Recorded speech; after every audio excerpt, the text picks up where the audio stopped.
ছোট্ট সুন্দর দেখতে মেয়েটি মাত্র 3 বছর বয়সে নিখোঁজ হয়ে যায় এবং এটিকে খুঁজতে ক্রিশ্চিয়ানো রোনাল্ডো পর্যন্ত সামনে এসেছিল এবং তারই সাথে পুরো পৃথিবী তার সামনে এসেছিল, কিন্তু তারপরেও আজ পর্যন্ত এই মেয়েটিকে খোঁজা যায়নি। তো দেখো, ঘটনাটি ছিল 2007 সালে। যুক্তরাষ্ট্রের দুইজন ডাক্তার ছিলেন যার নাম ছিল গ্যারি এবং ক্যাট ম্যাকেন। তারা ভেবেছিল যে গরমের ছুটিতে তারা বাচ্চাদেরকে সাথে নিয়ে পর্তুগাল ঘুরতে যাবেন। তাই তারা পর্তুগালে গিয়ে প্যারিয়া ডে লেজ নামের একটি রিসর্টকে বুক করে নেয় এবং তারপর 2007 সালের 3 মে ঘটনাটি ঘটে, যেদিনকে তারা তাদের হোটেলে তাদের বাচ্চাদেরকে ঘুম পাড়িয়ে রাখে এবং তারা তাদের বাচ্চাদের থেকে মাত্র 55 পা দূরে একটি রেস্টুরেন্টে খেতে গিয়েছিল রাত্রেবেলা ডিনার করতে এবং তাদের পরিকল্পনা ছিল যে তারা একে অপরকে হেরেফেরি করে মাত্র 8 ঘন্টা ছাড়া তাদের বাচ্চাদেরকে দেখতে আসবে হোটেলের মধ্যে। তখন ছিল রাত 9টা এবং তখন গ্যারি গিয়েছিল তাদের বাচ্চাদেরকে দেখতে এবং সেখানে গিয়ে দেখে তারা বাচ্চারা ঠিকঠাক ভাবে ঘুমাচ্ছিল এবং তারপর রাত 10টার সময় যখন ক্যাট যায় তখন দেখে যে দুটি বাচ্চার মধ্যে একটি বাচ্চা ঘুমাচ্ছে কিন্তু ক্যাডিলেন তাদের মধ্যে নেই। তারপর ক্যাট পুরোপুরি অবাক হয়ে যায় এবং ক্যাট তারপর পুরো রিসর্টটাকে খুঁজে ওর দরজায় গিয়ে ধাক্কা মারে, খুঁজে প্রত্যেকটা ঘর সার্চ করে, কিন্তু তারপরেও এত খোঁজাখুঁজি করার পরেও মেডিলেনকে খুঁজে পাওয়া যায় না।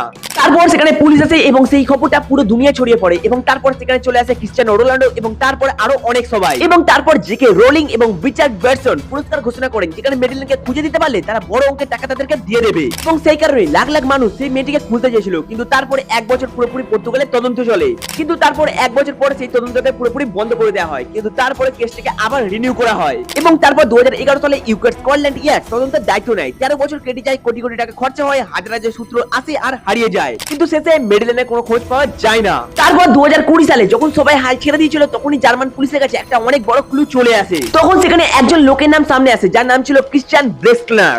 সে একজন দণ্ডপ্রাপ্ত সেক্স অ্যাফেন্ডার, যে সেই রাত্রেবেলা সেই গ্রামের মধ্যে উপস্থিত ছিল এবং তারই এক পুরনো বন্ধু জানায় যে সে নেশার করে এমন একটা কথা বলেছিল যেটা শুধুমাত্র সেই জানে যে মেডিলেনকে দেখেছিল।